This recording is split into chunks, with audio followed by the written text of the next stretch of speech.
you know about gypsies, or what you think gypsies are. Maybe it's one of the reasons why you're here tonight. I'm just curious, because usually I'm the one telling people, and I never actually get to find out before I speak, what's on the audience's mind.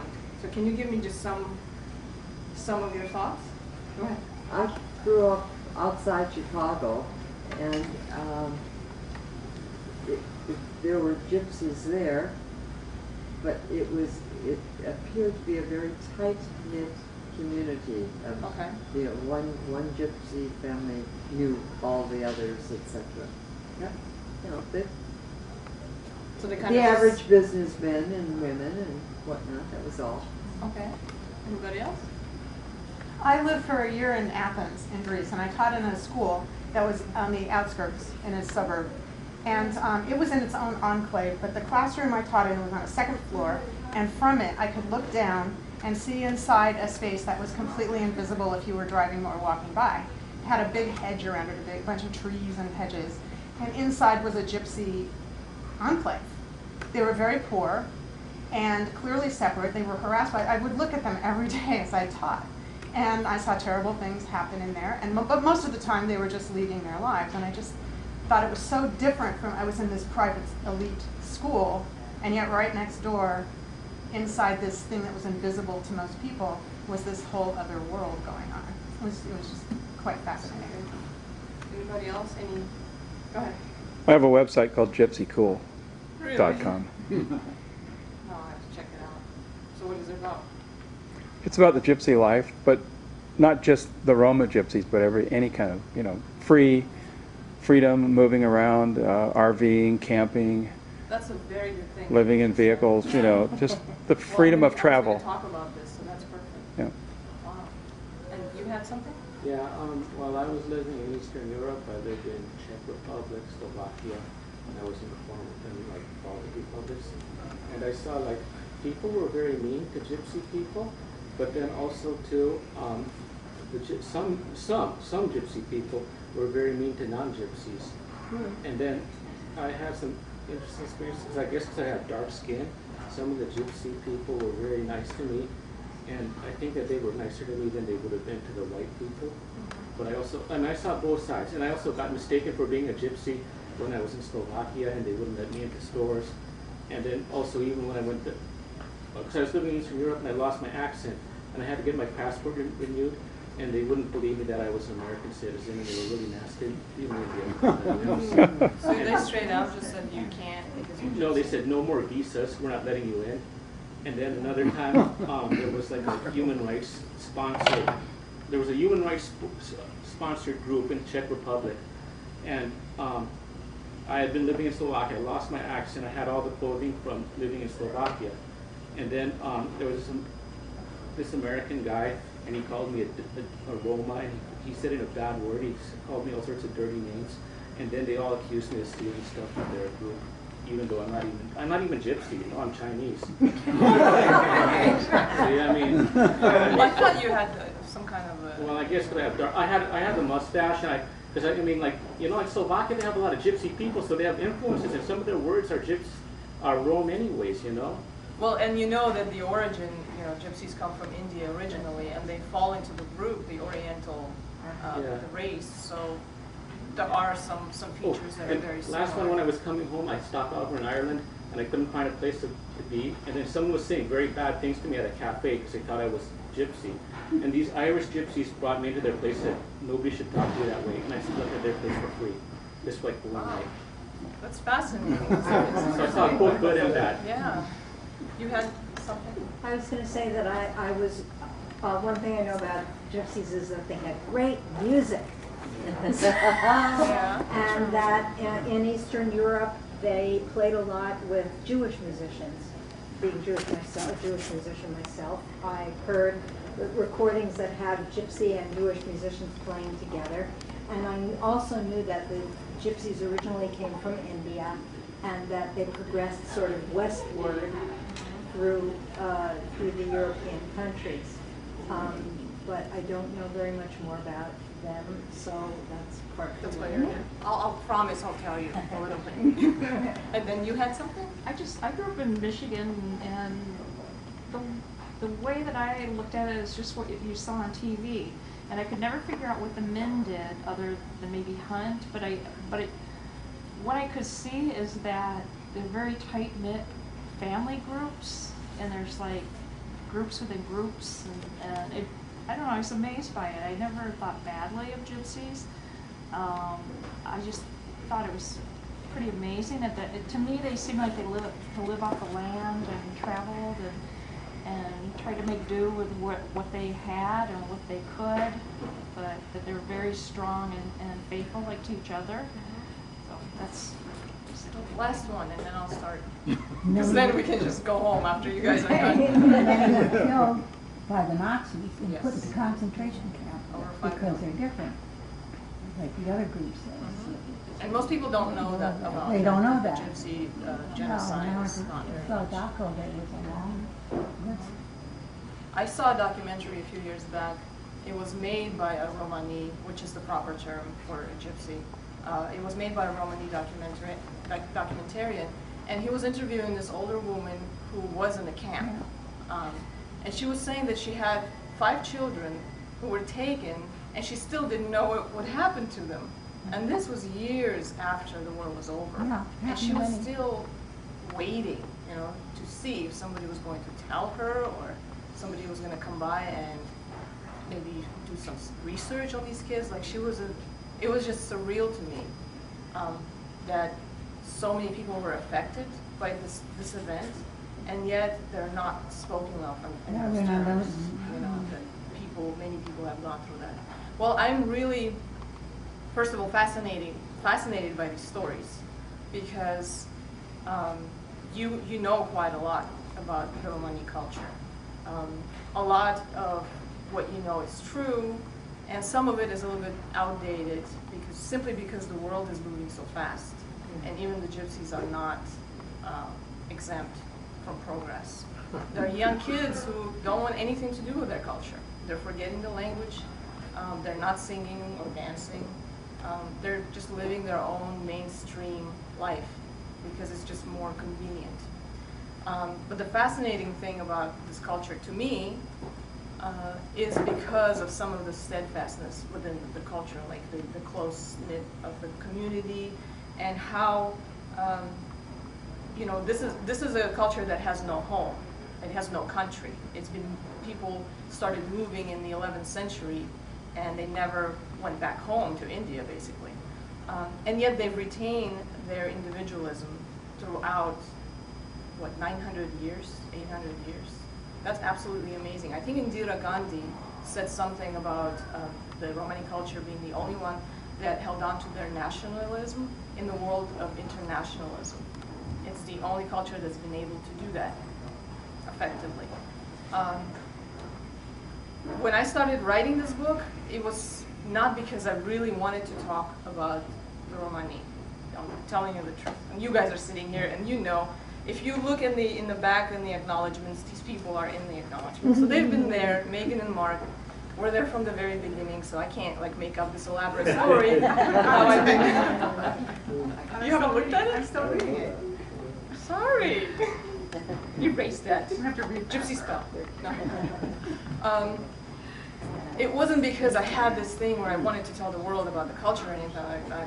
It was basically because an agent said, this is something that people do not talk about a lot. And she'd asked other people within the culture, within the Romani culture, to write something, and they said, no, it's too hard. There's going to be too much criticism from outside and from inside, and it's not worth it. But once I started writing it, it was like I was finding out things about the people for the first time myself. My mom is Greek-Armenian. My dad is Romani. So I grew up in this really strange mixture of very strong cultures. I am as much Armenian as I am Romani, if you can believe that. I speak the languages. I know the customs.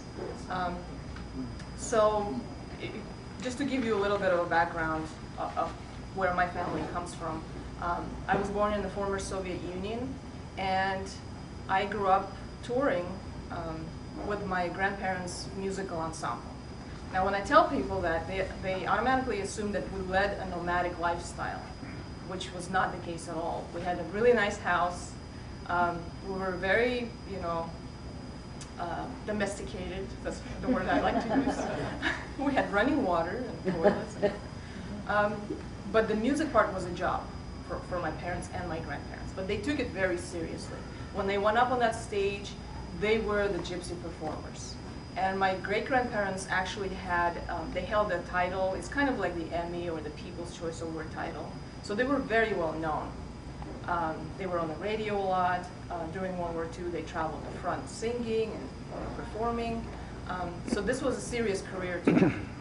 And what most people don't know about the Romani culture, at least from what I understand, because this is the question, these are the questions I get the most, is that, well, how were you able to settle down once you got to America? Or, I have a classical piano degree, and somebody said, well, with your lifestyle, how were you able to get a classical piano training? Things like that. And what I want to explain, and most of you probably actually know this, is that the Romani culture is vast. It's kind of like the Native Americans. There's all kinds of Romanis, and they live in all kinds of different ways. Some are very much, making their living on stage. Others are still wearing those traditional dresses and skirts that you see in the old movies. So I am a Romani with a college education. I homeschool my kids, but that's just because that's my personal choice, because I've taught in schools before. I know there's a lot of great teachers, but it was just preference. It had nothing to do with me being, a Gypsy. And I have many Romani friends who are lawyers and doctors, who work on Capitol Hill, accountants, all kinds of people. And for some reason, this is fascinating to many people when I tell them that. Like, really? But you're supposed to be Gypsy, right? But the difference is that you can be a Gypsy even if you're not Romani. Romani is a nationality. It's like saying I'm Irish, But Gypsy can be a lifestyle. That's why I was amazed that you brought up your website. If you like to RV because you like the freedom of the road, you're kind of a Gypsy, maybe not by blood, but you have something in your soul that takes you out on the road. I would love to do that. I tell my husband all the time, let's get something and just go travel. And then, of course, he says, "It's your Gypsy blood talking." And so the lifestyles are very, very different. There are many variations. If you're Romani, again, it doesn't mean that you know how to read tarot cards. A lot of Romanis are not at all spiritual. They could be atheists. I mean, there's, again, all kinds of people within the community. But somebody mentioned, and I think a couple of you did, about the culture being so close-knit. That's what you notice the most about these people. And if you think about it, let's say if you take, I don't know, an Irish village 50 years ago, everyone would know everybody's business. There's no way that somebody could get pregnant and the rest of the village wouldn't know by the end of the day. So-and-so did this or so-and-so did that. So take that and multiply it by so many people without a country, okay?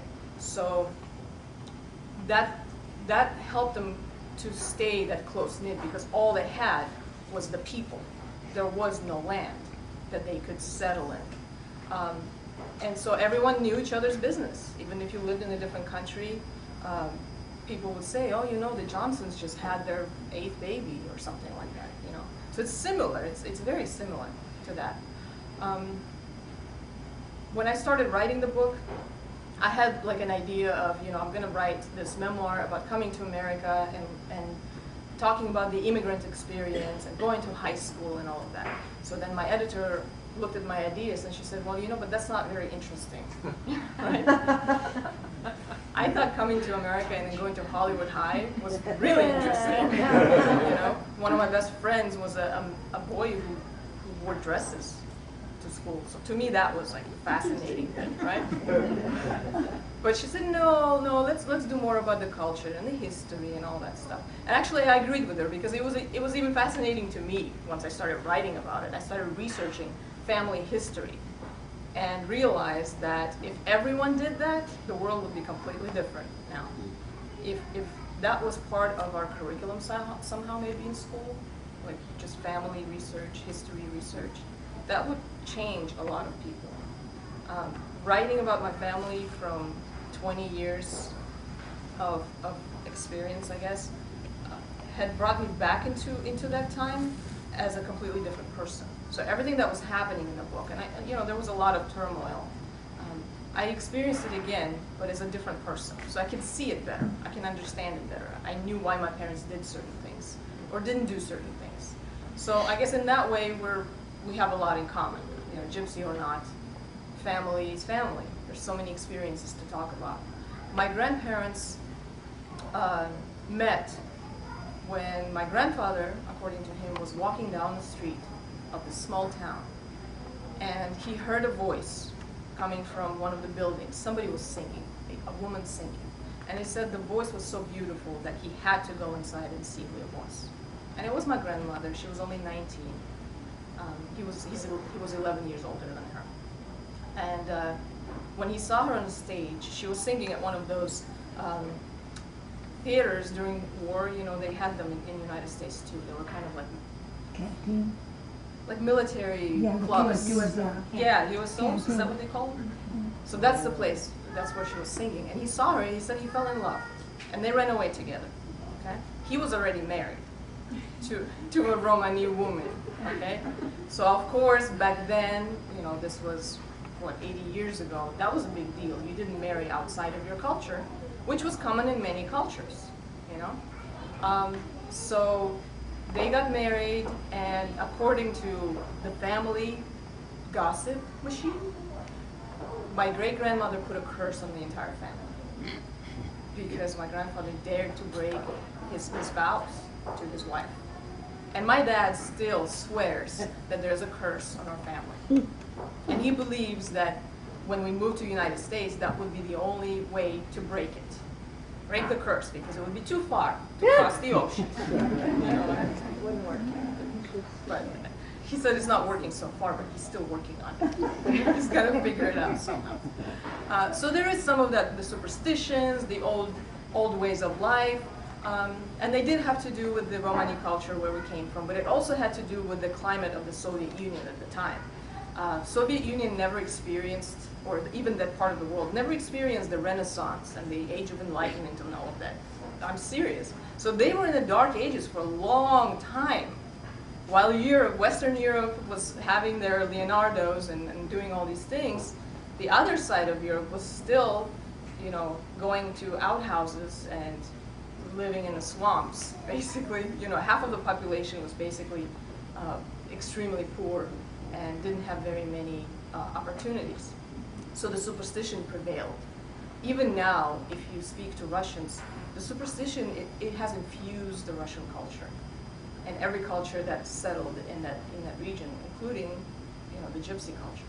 So according to these again gossip people in my family, my great-grandmother was a really, really well-known witch. In fact, she was so well-known and she was so feared that when she died, nobody spoke at her funeral because there is an old Romani belief that spirits can enter a body through the mouth. So everyone was told, do not open your mouth during the funerals. I don't know how they were crying, really,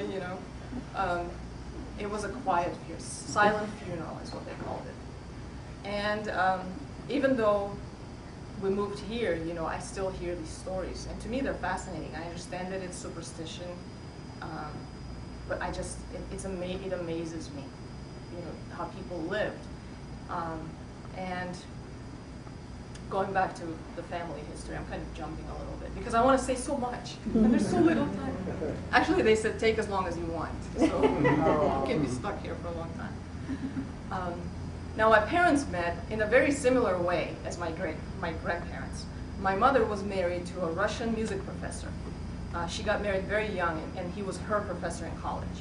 So as soon as she got married to him, she had to quit school because it was scandalous. He married his student and all of that. He came from a very prominent Russian family of composers and professors, And she was this small town girl from Armenia. And they lived really happily for about a year. And then her husband got a job auditioning musical acts. The way it worked in Russia, if you wanted to play in a theater in some town, you had to pass an audition. If you didn't pass it, then you're not playing. You know, or if you didn't have enough money, then you're not playing. So my mom's first husband, that was his job. He was the inspector. So one day, this gypsy band comes into town.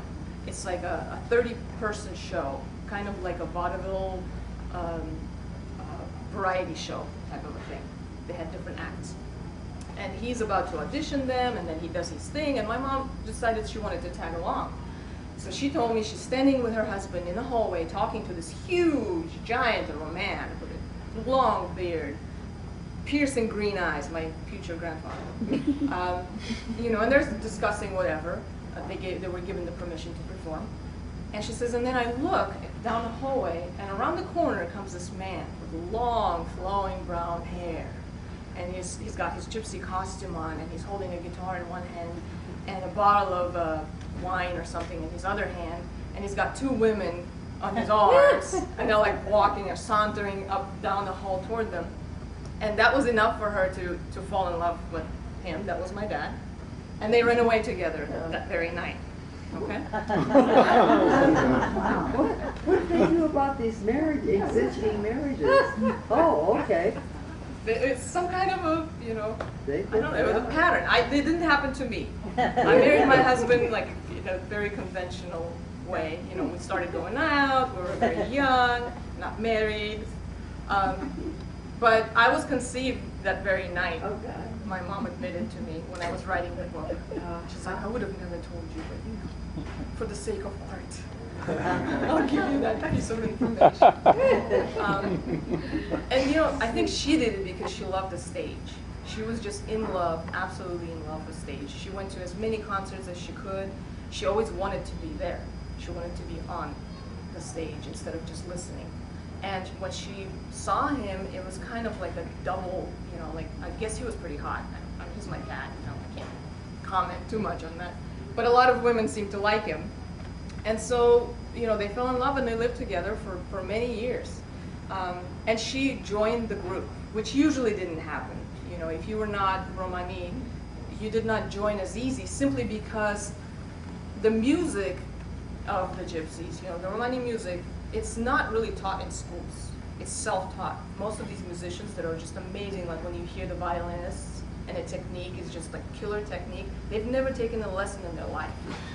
It's almost like they're born with hearing the sound already, maybe, you know, in the womb or something, because they come out and just start playing. Slight exaggeration. But she was accepted because she liked the lifestyle, she liked the stage, and that's what she wanted to do. And she made sure to let everyone know that I am here, I'm not gonna just be a housewife, I'm gonna learn the art. And I remember she told me the first time she went on stage, she was so nervous. And so she's going on there, and she's supposed to be one of the backup dancers, which is like nothing, because you just stand in the back of the stage and pretend that you're dancing, you know? So she was doing that, and she goes on stage, and she stands next to my grandfather who's playing the guitar. They're in the middle of the song, and she's trying to dance, and she's looking down at the floor, right? Because she's so afraid to look up at this full theater of people. And she says, my grandfather is just standing there and playing, and under his breath, he's like, stop looking at your feet, stop looking at your feet, look up at the audience, and he's kind of just laughing at her, you know? So my father was in the audience at the time for that, and he saw that, and he's like, my dad was just laughing, and I didn't know why he was laughing. The song wasn't that funny, but he was laughing at my mom, you know.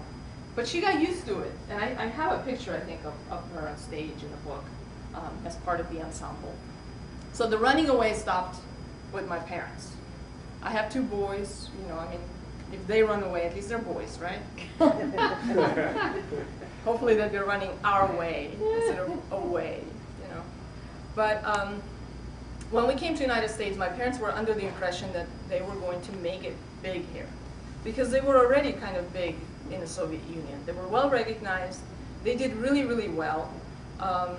They didn't live that stereotypical Soviet lifestyle that you might have heard of, where people basically have nothing, living paycheck to paycheck. And our family was kind of like, let's go to the Black Sea for a couple of months. Okay, let's go.